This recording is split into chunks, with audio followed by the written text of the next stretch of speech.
Hey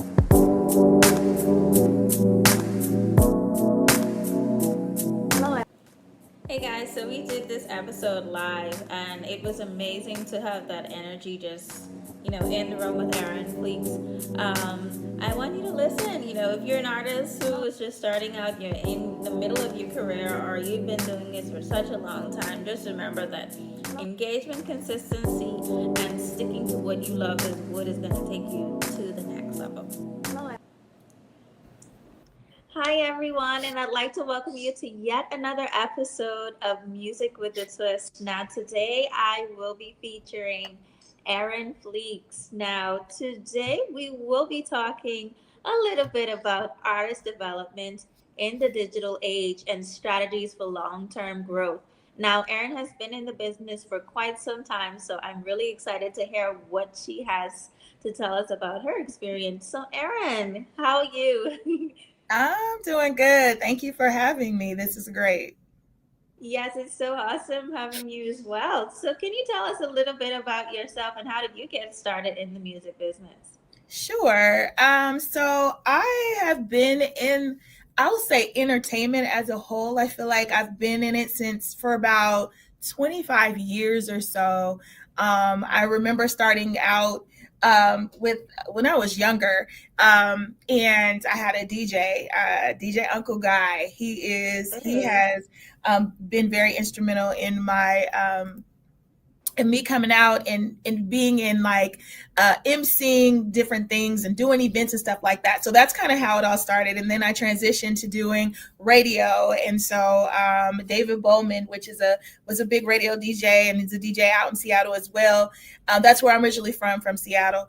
And he kind of helped me get my start in the radio industry and things like that. And then it just grew from there. I started working for a record label. I started doing PR. I kind of did PR kind of indirectly. I felt like I was always doing something, helping somebody and doing marketing and branding, even though I didn't have any formal training in it, right? So I was just doing it. My degrees are in criminal justice and sign language and all of that. So it was just totally, so I was always doing something within my degree in my field, but I was still doing entertainment. Oh, And wow. then I just kind of transitioned into, as I moved to Houston, doors just started opening up a little bit more, and I just started doing more events and doing PR and meeting people, and and that's just kind of where it's landed. When I started working for a record label, I think that's what kind of where it really opened up doors, and I just started working with people, and just kind of where I'm at today. And so it's just been real exciting to kind of see the progression and see from where I was to where I am now, and the different people I get a chance to work with, and the different opportunities and the different knowledge that I have, and to be able to help others, those that are really trying to break into the business. Now, I know I've heard you said that you've been in the business for 25 years, right? Yeah, now based on how things traditionally were, and the traditional model of the industry, how has it really changed today? I know you made a lot of slight comparisons to it, but how has it changed today? How has it, shaped everything right now for you? So it's been it's changed a lot, because back in the day, for those that were in the music industry, they had record labels that were helping develop their sound and helping develop the artists and that kind of thing. Now artists are really on their own, right? Artists are having to really develop themselves. Record labels aren't putting money behind artists anymore. They're already looking for artists that already have a big following, that already has all of that, and then they kind of capture that, they play off that, or they profit off the fact that they already have millions of followers just from their own, the artists doing their own work, and then they kind of gravitate to it. And then so it's a lot different than putting money behind artists and helping develop them and helping them build their marketing and their brand and stuff, like, or helping them with their marketing and their brand. Nowadays artists are able to figure it out themselves. They're able to, do it, and they're able to take themselves a long way. You've seen a lot of people who are have, just done it organically and have been super successful, and have made a great living at it, not needing a record label. And in the past, the record label was really the driving force as to getting an artist out there. So. Yeah, now I know for sure that indie artist is something that's really huge right now and it's just like blowing up in the industry. And branding is something, and telling your story is always at the fundamentals of this. Now, what do you feel is the role of branding and authentic storytelling playing that makes a lasting career? What makes a career lasting when it comes to branding and storytelling? Just being authentically you. You know, the nowadays people are just their fans and things like that kind of want the behind the scenes of who you are and what you're doing, right? So just kind of putting out music nowadays is a little okay, that's cool, but they want to know more about it. You know, one of my artist clients, how he's been able to connect to everybody is because he's always on IG posting his dances and this and really engaging with the fans, right? So that just gives the fans a little bit of buy-in. Like this person is not just putting out music, but he really appreciates what I'm, appreciates that I'm a fan and that I'm, looking. So let me repost it, and he takes people's videos that they do and he posts it and things like that. And that has gained him fans all over the world. And so I think that being authentic and really engaging with your fans, it just changes the game in opposed to, us throwing out a song and then we just kind of let it bounce. Now, some people can do that. Cardi B just came out. And even with Cardi B, who just sold over 1 million copies in 24 hours, she still engages with her fans. She's on live. She got on live the other day and was like, buy my album. She's like on there, she's engaging. And I think that, and she's consistent. And a lot of these other artists who are getting that type of, they're not getting what she's got, but they're getting they're building their momentum by being engaging with their fans and not just leaving them hanging, kind of taking them behind the scenes. A lot of people have a Patreon now. So, you see their IG, you can see that for free, but then you can pay or whatever it does. I've never been on Patreon, but I've heard you can pay a certain amount and then you can really get behind the scenes and first dibs and when I'm going to be in your city and maybe you can get backstage and all this kind of stuff. And so I think that's the difference when it comes to just being able to just kind of put something out there and I can see the difference between those that are real engaging versus those that are not, and I can see how those that are real engaging with their fans, how they're the growth. Yeah. And growth is something that's really, big right now when it comes to, moving from an emerging artist to an artist, that's like in the middle of their career to like mainstream. And a lot of people don't really know how to transition from, moving from early stages, middle stages, and just in the career altogether. Now, beyond the streams and followers, what key metrics should artists track to measure real growth? What is it that they should be focusing on? Beyond, say that again. Yeah, sure. Beyond streams and followers, what key metrics or measurements, really tracks real growth for artists? Oh yeah, like so looking at just not numbers, but looking like who's engaging. Look at the engagement. Who's buying tickets? Look at the emails. Who is really invested, right? Because sometimes we just kind of look at the numbers and we just kind of, or we look at stuff and we look at the followers and we say, we'll look at something and we'll say, oh, that person has 1 million followers. But if 1 million followers and you have zero engagement or you have 2% engagement, there's an issue. So I'm not gonna say you bought your followers. I'm just gonna say I don't know how you got it. But making sure that you're building your own email list. Who are you? Who's actually invested?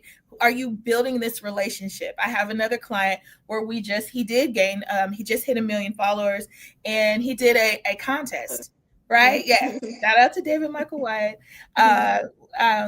Truly, truly an amazing artist. And he just hit 1 million followers. And one of the things he wanted to do was give back.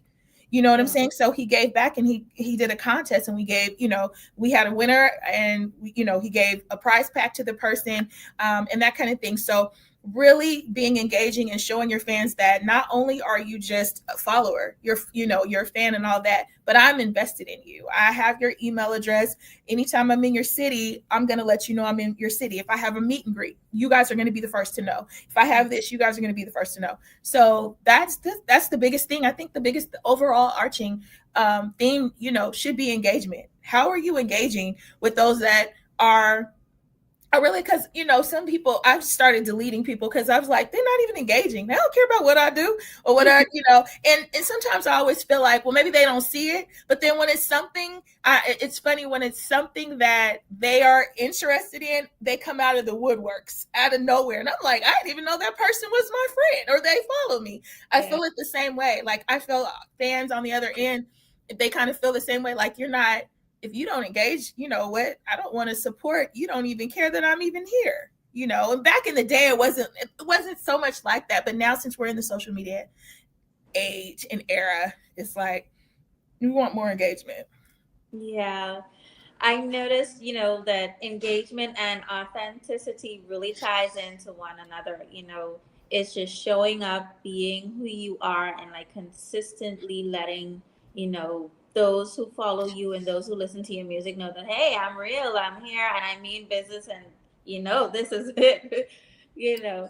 And from there, I noticed that you said that one of your artists would have got like 1 million followers, right? And he gave back. That was such, a real thing to show his, followers that for him, he really, really, really, really, admired or really, really, really, treasured what they did for him because it wasn't Mm-hmm. something that he did on his own. Right. Now, and I know for sure that with emerging artists, they kind of make a lot of mistakes in the beginning, especially in the digital space. That once it's out there, that's it. You can't just take it back. Right.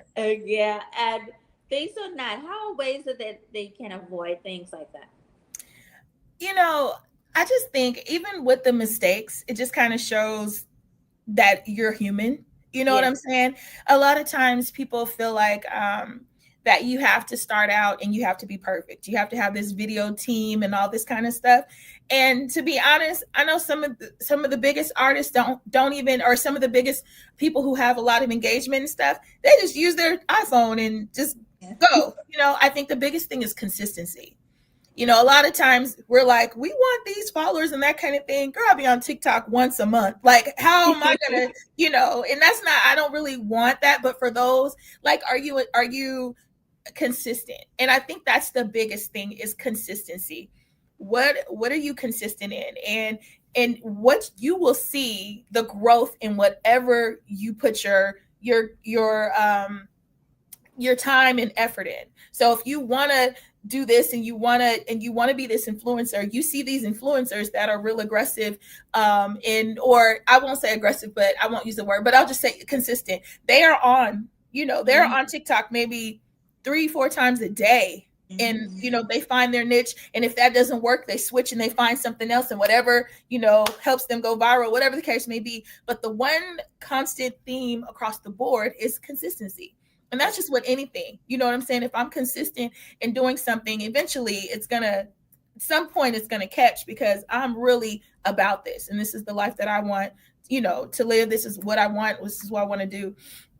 So I think that's just the biggest thing, just making sure you are consistent, and then learning from those mistakes.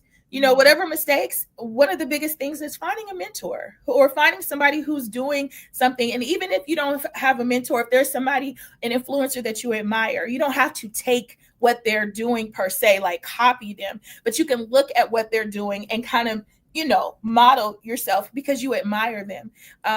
And so I think that that's a big thing too, so that you don't continue to make those same mistakes. Look at what mistakes you did make, and then now how can I do something different, or how can I do it better this time? Yeah, that's some really good advice. It's great to know that we're, humans and once you get started, Yeah. yeah, just stay consistent. Yeah. So I just want to take a little bit of a turn, and hear about your latest event in October. Tell us about it.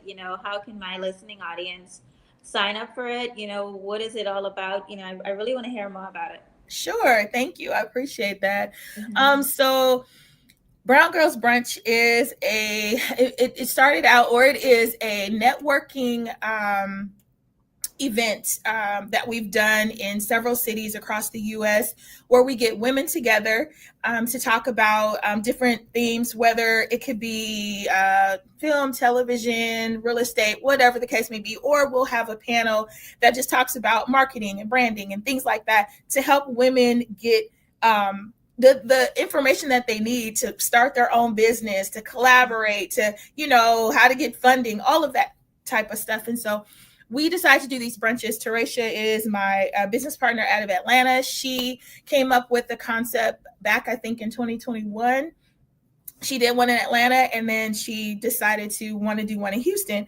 Excuse me. And so she reached out, and we did one in Houston. It was a big success, and we've done it in New Orleans, we've done it in Seattle, we've done it in Dallas, and so now we're coming back to Houston. We've done it in Atlanta, I think three or four times. I think it's been done in Atlanta, and so we're coming back. We're doing it in Houston again, and we have Pink in the Park. It's a little different. It's with a twist. This time we will have special guests Chrisette Michele. We'll have another guest, Southern soul singer Kim McCoy. We have a plethora of vendors that will be out.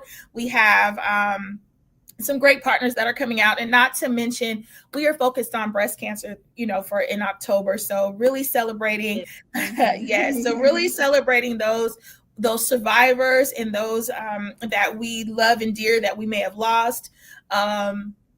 To breast cancer, but really highlighting breast cancer, because I think a lot of times, it's always, a lot of times they celebrate breast cancer, or not celebrate, but they talk about it so much, but it's so needed, because people are still getting it, and women, Black women specifically, are getting it the more aggressive kind, as a higher than any other race. And not that we're getting breast cancer more, so we're only at 34%, and there's other races have a little bit higher rate getting diagnosed with breast cancer, but we have the most aggressive form. Wow. So I don't know why we have the most aggressive form. I'm not in the medical field, I have no idea, but I think it definitely is something that really needs to be talked about, because what is happening, and why are we getting it, and what is it, our diet, is it our, what are we putting on our body, whatever the case may be. So anyway, we have some great people. We have somebody who's speaking and is going to speak briefly about breast health, and then we have we're giving out 500 mammogram gift cards to those who can't afford to go get mammograms, so they'll be able to get a free mammogram. And so we're just doing some different things. And then in addition to that, we have Delta Sigma Theta, the Houston Metropolitan alumni chapter of Delta Sigma Theta coming out, and they're going to sign people up to register to vote, because we want to make sure that we are registered to vote, so that we can help put these laws into place when it comes to medical health and breast health and all that kind of stuff. So they're going to be out there. Daughter's Journey to Freedom is out there, another organization that's going to do blood pressure checks, and they're the ones giving out the mammogram cards. We have some great sponsors, Foundation Health, that'll be out there too. They will be they're a practice in Spring, Texas, that deals with women and health and all of that kind of stuff. So I'm just excited about Pink in the Park. There's going to be food, there's going to be entertainment. We got a DJ, people flying in, so we're excited. We're 2 weeks away. And we're trying to lock everything up and get it going. So we're at a great park. We're taking over the park. It's going to be Shades of Pink. So there's a brand new park in Houston called Camden Park, and it's in the West Chase area. It's the area that I live in. And so beautiful, beautiful park. And so we're just real excited about this, and we're excited about the support we've been receiving. And even from you, I really appreciate all the support. But yeah, Teresha and I we're ready to go. We're ready to go. And it's also our birthday month too, in October. So we're going to be celebrating all month long. Happy early birthday. Thank you. Yeah, well, the podcast was mainly, designed to help music business executive leaders, managers, wherever in the world, based on who we're connected to and how we get the message out. It's just to help you all and make sure that everything is cohesive. I'm actually in the Bahamas, child. If I had a ticket to come, I would have come, Oh, But I you do live know in the some. Bahamas? Yes, I'm in the Oh, Bahamas. that is Yes. so awesome. Well, we're gonna have to talk because we need Brown Girls Brunch in the Oh, Bahamas. yes. That would be awesome. I would love Yes, to yes, do that. yes. I haven't been to the Bahamas since I was 13 when I was in the Bahamas the last time. So Oh, definitely okay. time for me to come. And now that Yeah. I'm in my 40s. Okay, yeah. And I do have some, some friends and listeners from Houston, and even if you're not in the Houston area, please support. It sounds like a wonderful cause. Pink with a cause, brunch with a cause, sorry. Oh yeah, yeah. And Yes. if you want to know more information or to purchase tickets, you can go to Brown Girl Brunch Series. Brown Girl, don't put an S, but Brown Girl Brunch Series.com. Okay, cool, great. Thank you so much for sharing that. Now, as we get ready to wrap up and close, if you can give, one advice that you'd like to give to artists aiming for long-term growth, because we need artists to like believe in themselves. We need them to keep going and, make something that the music business is not just a hobby. What can they do for long-term growth? What is one advice you just thought about like right away? Well, one advice, just keep showing up. Mm, Keep showing up. Keep okay. showing up and doing what you do. Don't let anybody tell you that you can't. And if there's some things that need to be developed, make sure that you invest in getting developed, right? Invest in you. Nobody's going to work harder for you than you. Mhm. So, but one of the things is keep showing up, be consistent. That's the theme. Be consistent and keep showing up. I think once we don't see something happen or materialize in our timing, we give up. Yeah. We give up. And so we have to look at it as that it takes time for great things to happen and to manifest. It takes time, and so sometimes you have to put in that work, and that's a word for me too. Really realizing sometimes I'm like, goodness gracious, it's taking me all this time, but sometimes it takes time. Hard work and effort. Really. Really, you'll see the manifestation. You'll see what happens as time goes and as the growth, you can see the growth because you've been chipping away and chipping away. So don't stop. Stay consistent, stay engaged, and enjoy your fans. Let them see a little bit behind the scenes. You don't have to give them all your business, but let them know that you care and that you're invested, and you're invested in them, and they'll invest right back in you. Yeah, well, thank you so much for sharing that. That's one thing that really bothers me. I'm like, I don't want to share all of my I know. business. And you don't have to. You don't have to, right? You don't have to. A lot of times we think we don't got to share. We got these kids and they're coming in, and, or our husbands or, wives, whatever. We just share enough to get them, kind Mm-hmm. of it just Locked a in. little Yeah. bit, a day in the, I'm out. I'm traveling. Sometimes I remember my pastor saying, people love to see that you're going to these different places. You should start recording that you're in Atlanta. Like next week I'll be in Atlanta, and then I'll be in Houston. And I mean New York. I forget though. Like I forget. I just get on the plane and I'm like, oh, I should have did this real. But I really commend those that do. Like you can see they're like, I'm walking to the airport, I'm getting on the plane, I just don't even think until I'm on the plane. I'm like, oh, okay. And then I'm in New York, and then I'll be like, oh, Yeah. so, Yeah. you know. Yeah. That's pretty cool. Thank you so much, for that advice and thing. Now, how can people find you, and reach you if they want to collab or just partner with your event or Yes. anything else that you may be doing right now? Yeah, absolutely. Definitely reach out to me on my Instagram. Erinn Fleeks is Erinn with two N's. So definitely on Instagram, I'm Erinn Renee Fleeks on Renee with two E's on Facebook. And then also my company's Fleeks Entertainment Group, Fleeks, Entertainment Group on IG and on Facebook. Or go to Brown Girls Brunch series on Instagram and Facebook. Please go follow us. We're all over Brown Girls Brunch or Fleeks Entertainment or Erinn Fleeks. You can just follow us on there. So and we will follow back for sure. Yes. Okay, great. And thank you so much for that. This was wonderful. I really connected. I love the energy and it was exciting the whole time. It was wonderful to have you, Erin. Thank you. Thank you for having me. Yes, and you take care now. You too. All right. Bye bye. Bye.